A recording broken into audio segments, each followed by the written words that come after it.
¿Qué es la cultura? ¿Qué significa cultura? ¿O qué significa tener cultura? ¿Qué importancia tiene esa palabra? Una palabra que realmente con el pasar del tiempo ha abarcado diversos significados y ha alcanzado nuevos horizontes. Realmente cultura es una palabra bastante amplia, muchas veces malinterpretada, pues seguramente hemos escuchado esa famosa frase de esa persona no tiene cultura, o hemos escuchado términos como alta cultura, baja cultura, como si dependiendo del lugar de origen o de la residencia o el estatus social o el nivel académico se pueda diferenciar entre personas con alta o baja cultura. Esto es una práctica despectiva que seguramente todos hemos escuchado alguna vez, pues es bastante común escuchar eso. Bueno, según la RAE, cultura significa el conjunto de modos de vida y costumbres, conocimientos y grado de desarrollo artístico, científico, industrial en una época o grupo social. De por sí es un significado bastante amplio, incluso etimológicamente. Pero vayamos un poco más allá. La cultura es amplia, puede significar diversos saberes, saberes que cada uno ha adquirido a través del tiempo y que sigue adquiriendo, pues es algo que nunca se acaba. Y también significa el compartir de experiencias que realizamos diariamente todos nosotros o los valores e ideologías que son parte nuestra y todo eso es cultura. Y mucho, mucho más claramente. Realmente es una palabra muy amplia, pero que nos da a pensar realmente el significado y el alcance. Todos tenemos cultura. La cultura es algo inherente del ser humano que no se quita, no se va. Nosotros al momento de nacer comenzamos un camino de aprendizaje, de experiencias y de conocimientos que nos lleva a desarrollar la cultura que vamos a tener en el tiempo. Esto alimentado claramente por las costumbres, por el lenguaje, por el modo de vida de nuestra comunidad, de nuestro barrio, de nuestro distrito, de nuestro país. Todo eso combinado es la cultura. Así que es tiempo de que nos pongamos a pensar un poco en lo que realmente significa y dejemos de usar esos términos despectivos, pensar que ciertas personas por tener un grado académico, un título académico, un estatus más grande, son personas con cultura y que el resto no lo es.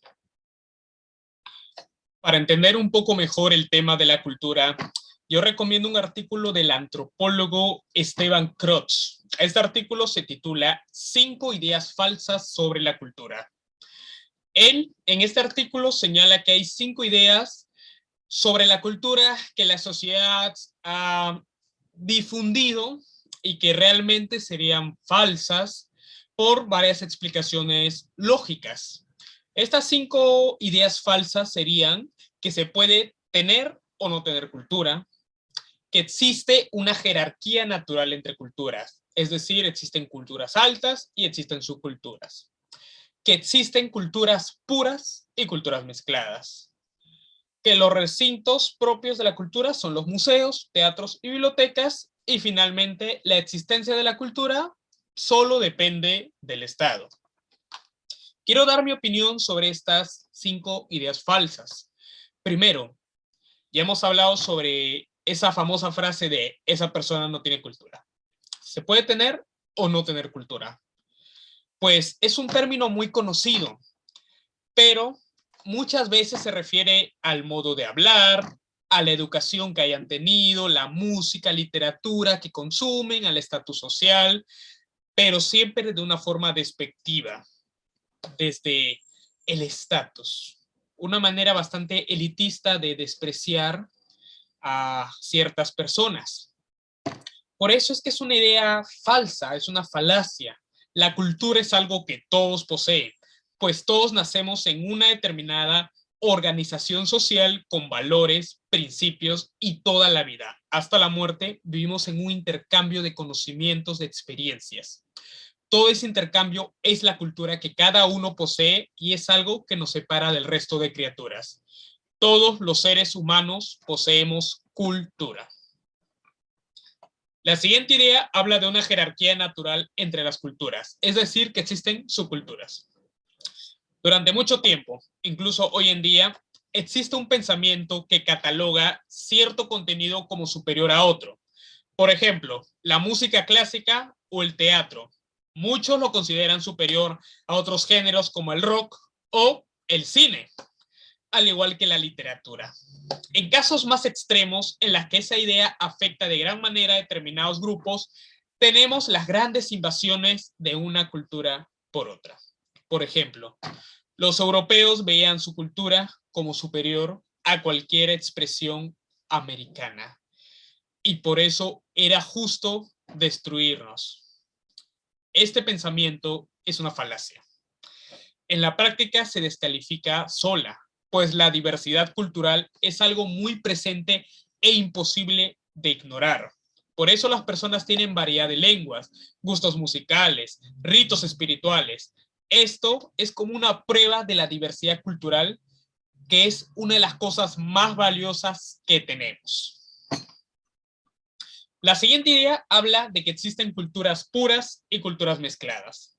Es similar a la idea anterior, pero con la diferencia de que esta se refiere a la mezcla de culturas, al choque de identidades como algo negativo, incluso hasta peligroso.